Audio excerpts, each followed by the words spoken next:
according to the latest news, that there's no reason to think the war with Iran is really necessary, according to a columnist from the Washington Post. Now, after what happened to the nation of Iran, people start to question the next step for the nation and also the relationships among US, Israel, and Iran at this moment. More and more political scientists believe that Trump, the sitting US president, actually has no plan for the Iranian people. It's a US job to liberate the people of Iran instead of taking care of the American people first. Wasn't that something that Donald Trump promised at the first place? To make the country great again by improve the economy, providing better jobs, and also healthcare, education, a safety, immigration policy, etc. And why all of a sudden to be interested in the nation of Iran and also start the war with the country? Well, ladies and gentlemen, it's my great honor to invite our distinguished speaker, who is the Professor Dr. Marcus De Freitas. Dr. Marcus is a Brazilian scholar of international relations and international law. He's specializing in global governance, multipolarity, and involving strategic nexus between China, Africa, and the global South. He's a senior fellow at the Policy Center for the New South and the visiting professor at China Foreign Affairs University in Beijing, China. Well, Dr. Marcus, and welcome back to The Missing Piece. Well, it's a great pleasure always to speak with you, Will. Well, again, Dr. Marcus, such an honor to have you back on the show. Now, I am reading a editorial board opinion piece of the New York Times, and the piece, which is entitled Trump's Attack on Iran, It's Reckless.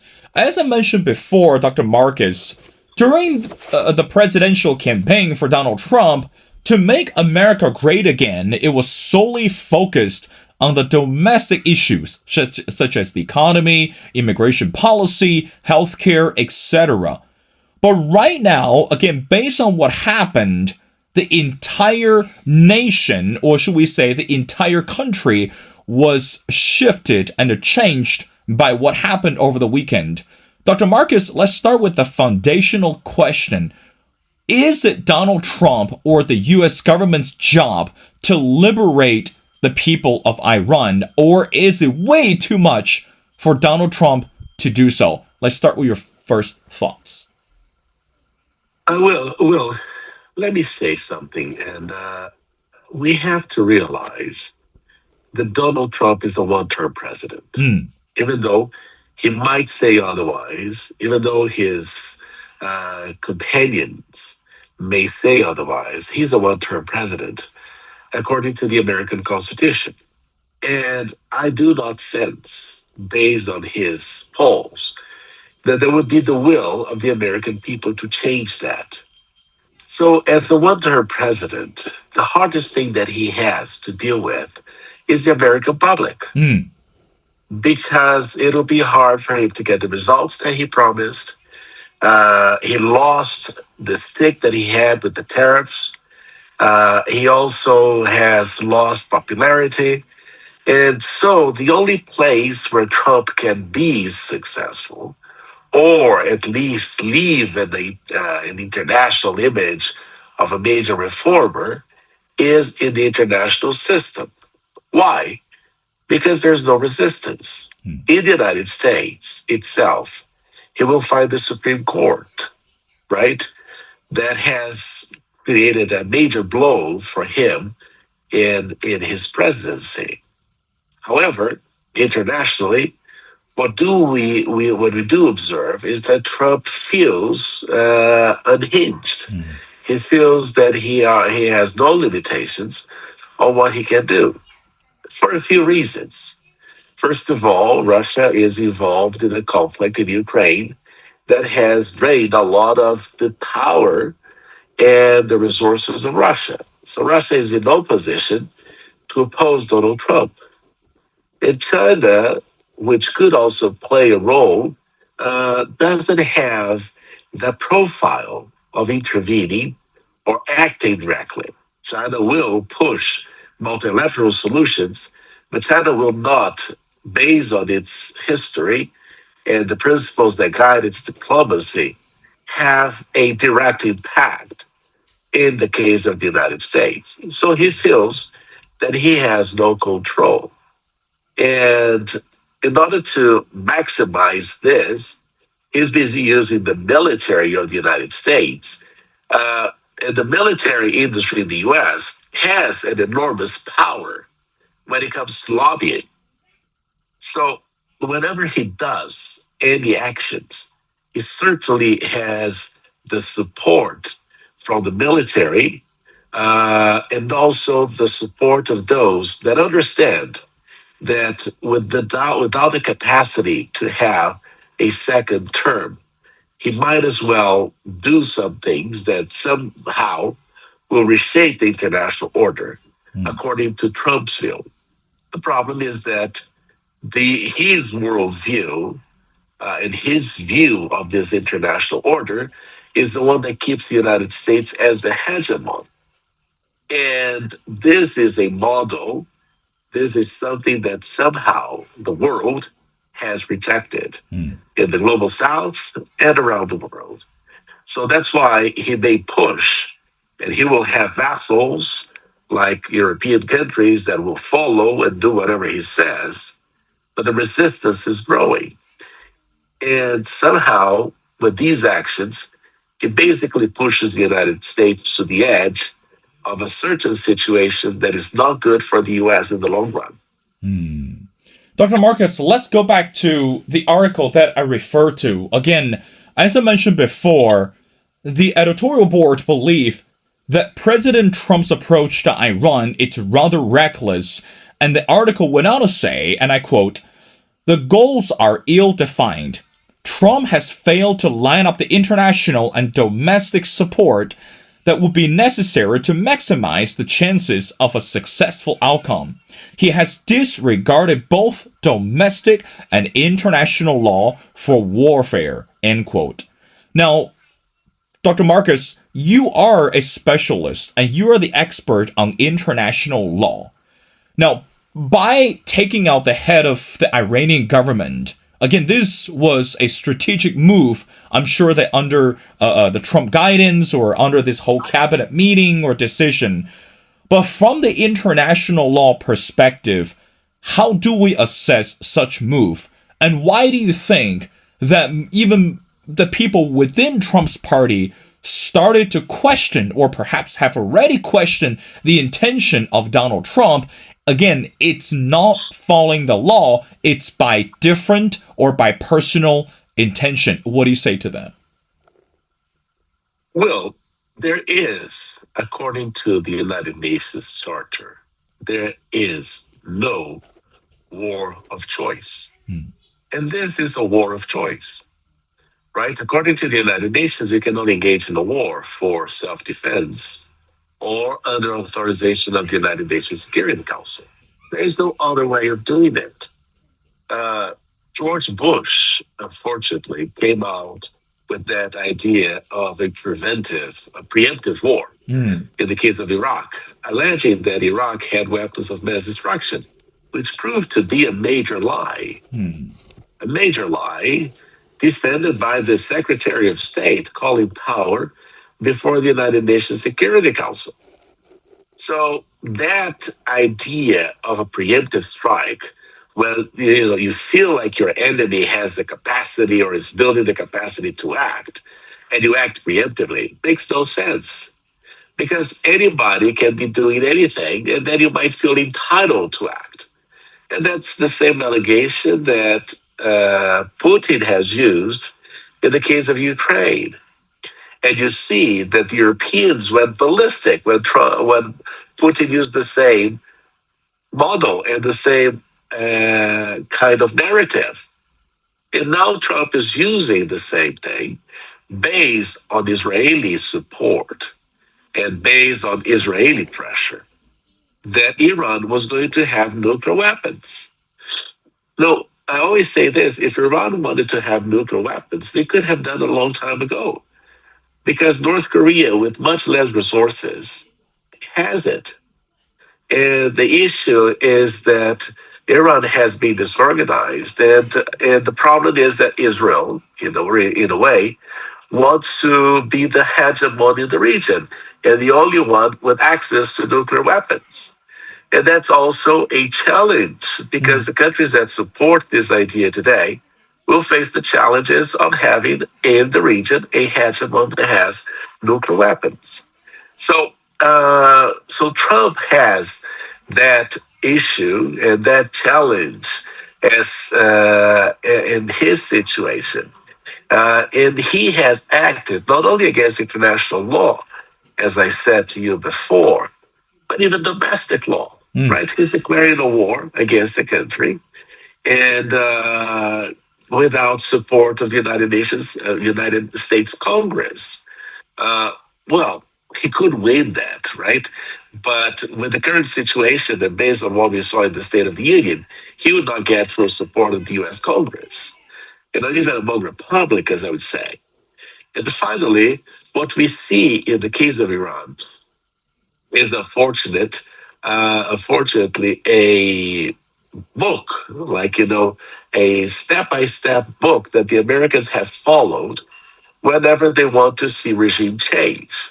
That is, sanctions first, try to get the economy doing as poorly as possible. Mm. Two, incentivize public manifestations that come as a result of the economic situation. And third, do a military action that somehow will push the leadership to react or to crumble. And over the years, the last few years, they have also used this strategy of trying to decapitate the leadership.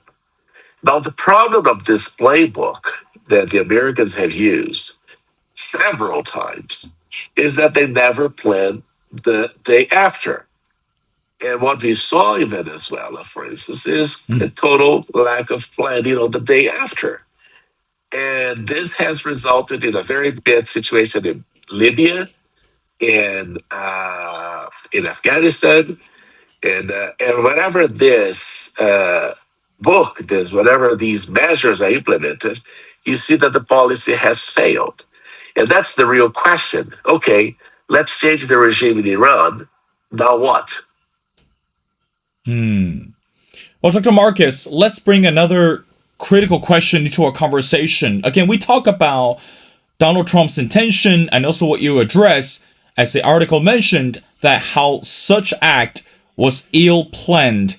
But another piece of reality is October 7th, 2023, the since that day that Israel has reduced the threats from Hamas, from Hezbollah, attacked Iran directly with help from allies, mostly repelled its response. People start to question, I guess another fundamental question we need to address is why now? So how should we assess the relationship not only between US and Israel, but people are more interested from your perspective between Donald Trump and Benjamin Netanyahu. And we know that prior to the war last year, or even the year before, Benjamin Netanyahu has paid multiple visits to the White House. And also Donald Trump claimed a solid relationship with Israel during numerous occasions at home and abroad. So seeing this coalition and seeing this partnership to strike Iran and also even to take out the head of the government, what does that signify not only to the American people, but also to the partners in the Middle East? Because so far we have received mixed feelings and reactions from the Middle East. What do you say to that, Dr. Marcus? I think that Iran will lose legitimacy Mm. when by striking the region. And even though they have reason to do it, uh, particularly affirming that they're striking American bases, the possibility of making a mistake is very high. And uh, this is going to create problems for Iran to secure support from the region. And that's a challenge that the Iranians have to think about in a very careful way. But the challenge is this: there is, and this is not me saying, I have Jeffrey Sachs, we have Professor Mandelbaum, everybody saying that there is an enormous Jewish lobby and Jewish presence in the United States, putting a lot of pressure in the US Congress, and particularly in the presidency of the US. For the last 30 years, Benjamin Netanyahu has been saying that Iran was weeks away from having a nuclear bomb. This never happened. And he even went to the United Nations, and you will recall this. He went to the United Nations General Assembly and put out a chart saying that Iran was, weeks. And he always says, maybe this week, maybe next week, maybe this month, maybe a month from now. He really didn't know anything for certain. But Netanyahu wanted to attack Iran for a long time because he perceives Iran as the greatest threat that he has in the region. And the reason is because Saudi Arabia has, an enormous relationship with the United States, and it's not going to go against the U.S. And Egypt doesn't have the economic power to fight against Israel. So the only challenges that, Netanyahu faces in his region really is Turkey, which somehow may be a problem for him in the future, but he would not attack Turkey because it's part of NATO. And Iran. Everyone else is just a little tiny country that will never have the full capacity to attack Israel. So Netanyahu counts on that, and he thinks that based on his perspective, he should lead Israel to a different positioning in the region. That's what he calls, and he has mentioned that also in the United Nations General Assembly, that he sees a new world order. And of course, in this new world order, Israel is the regional hegemon. Now, Trump, on the other hand, I think that the assassination attempt with Trump has given him a messianic perspective on his role as president. He even said that he guides himself by his own morality. What is that, right? He doesn't say that he's following the Constitution or the limitations of the Constitution, but his guidance comes from his own morality. And of course, by supporting Israel, he gets, the support of the Jewish lobby, and also, in a way, an enormous constituency in the United States, represented by the evangelicals, that somehow feel that support to Israel is another way. And so those are challenges that we face, and those are issues that Trump has in the back of his mind when he acts like this. And the challenge is that there is no resistance. And it's hard. You say, should the world start sanctioning the United States for its behavior? I don't think so, right? I don't see any possibility of this happening. And that gives him, a free pass to act like he's doing. Dr. Marcus, I have two more questions before letting you go. Now, let's talk about another piece of critical reality. Today, we know Iran remains a heavily militarized country. Its medium-range missiles may have failed to do much damage to Israel last year, but it maintains many short-range missiles that could overwhelm any defense system and hit Saudi Arabia, Qatar, and other nearby countries. And of course, that as soon as the act was taken out and sitting US President Donald Trump made an address on the television to the nation and address the critical steps or the decision to attack Iran. Again, going back to the question, Professor Marcus, how should we understand this existence threat, Iran continued to be a militarized country, and also this short-range missile system could overwhelm the neighboring countries such as Saudi Arabia, Qatar, and many more. What do you think of that? Well, Will, I have a flu Mm, because I was on a flight back to China through Doha yesterday. And the flight got turned back to Brazil mm, because of the closing of the Qatari airspace. mm, So it is a reality that Iran can create damage. mm, It can wreak havoc in the region. It's there. It's a reality.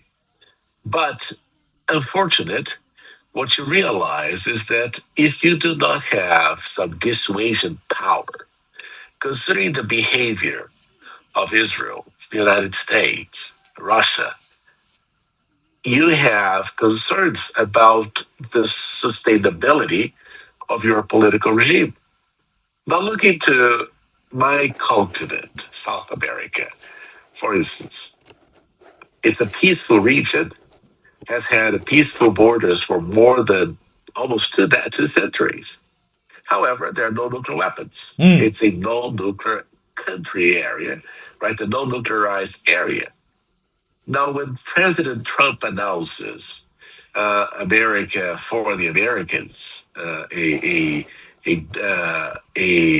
moral doctrine, right? Based on the moral doctrine, what he finds is a region that is very weak when it comes to its own protection. mm, You saw what happened in Venezuela. mm, You saw the threats that he has imposed on Colombia and even Brazil. So, if you do not have, unfortunately, some kind of dissuasion power against those countries, you are certainly going to be on the menu mm, someday. And the challenge that this situation presents is that instead of incentivizing the world to go away from nuclear weapons, it's basically forcing everybody that has a political regime, that has an interest in keeping sovereignty, to go nuclear or to choose the nuclear option or to militarize themselves more than ever. mm, And that's the challenge, and that's the problem of this perspective. mm. So Iran has been building that capacity. Still, no nuclear weapons, and you see, the same kind of rationale wouldn't apply for Pakistan that has nuclear weapons. Nobody's thinking, about attacking Pakistan like they're thinking about doing in Iran. And why is that? Well, it has the nuclear dissuasion power. Well, Dr. Marcus, I want to end our conversation by asking you the last question. Again, I really appreciate your time. I know you're feeling under the weather. Now, recently, the sitting Vice President J.D. Vance comment on regarding the situation of Iran. This is what he said, and I quote, "If Iranian people want to overthrow the regime, that's up to the Iranian people. What we are focusing right now is the fact that Iran can have a nuclear weapon," end quote. You clearly address that. Now, the next step for us very concerned is, as you mentioned before, Donald Trump is only one-term presidency. We don't know what's going to happen in 2028. But within the Republican Party, even the Democratic Party, they're still already started the conversation for the near future. So my last question to you is Donald Trump preparing J.D. Vance or Marco Rubio or anyone for the 2028 presidency or for the 2028 presidential competition or presidential run at this moment? Because, again, such achievement cannot just be single counted for Donald Trump. And it has to be shared or it has to be glorified within the party or by multiple key players under Trump. What do you say to that? Your final thoughts. I think that I would add to your equation Peter Hegseth, Mm, right? Because the Secretary of Defense, whenever these actions take place and they're successful, Trump also emphasizes the important role that he has played. You see, even the changing of the name from the Department of Defense to Department of War is a sign that Peter Hegseth wants to play uh, a more important role, particularly in this movement or this MAGA movement and the transition to new leadership after Trump. So we have three players, right? And the three of them want to be tougher than each other because they want to show Daddy that they're capable to inherit or to be the successor. Mm. And that's the challenge that we face. Now, is this going to be helpful for the United States? The answer is no. And the reason is this uh, lack of trust leads to de dollarization around the world. Lack of trust leads to mistrust in whatever the Americans do. Lack of trust leads to an expedited dive into the end of the American hegemony. So I think these things are very important. And these guys who are applying to be the next in line after Donald Trump need to think that perpetuating the policies currently implemented by President Trump will not make America great again and will not be able to, or will not enable the United States to recover the hegemony that it had. And the problem that they face is not understanding the winds of change. And the world is changing, the world is shifting, and the world is becoming more multilateral, and the world wants to be like that. Not this vision that Trump presents of the world. You know, that Board of Peace is a fiasco, if you think about it, the way it's designed. So that's, I think, the challenge that these guys face. And the problem with the Democrats is that they need to find renewed leadership. The fact that they were allowing Joe Biden to run again or get somebody unprepared as Kamala Harris to be running really showed that they are not prepared either to play such an important role as president of the United States. Well, again, Dr. Marcus, we don't know what will happen to the nation of Iran. And surely what happened to Iran is directly linked to US and Israel for fact. And we just hope and I pray the next step, whoever takes, should be cautious and should be careful. And especially when we consider the liberation and the safety of the people of Iran. Well, ladies and gentlemen, it's such a great honor to speak to Dr. Marcus De Freitas. Again, Dr. Marcus, it's a Brazilian scholar of international relations and international law. He specializes in the global governance, multipolarity, and evolving strategic nexus between China, Africa, and the global south. He's a senior fellow at the Policy Center for the New South and the visiting professor at China Foreign Affairs University in Beijing, China. Well, again, Dr. Marcus, thank you so much for your time. Again, we do appreciate, even though you're feeling under the weather, let's keep in touch. And we'd love to hear from you regarding the global affairs. So thank you so much for doing this.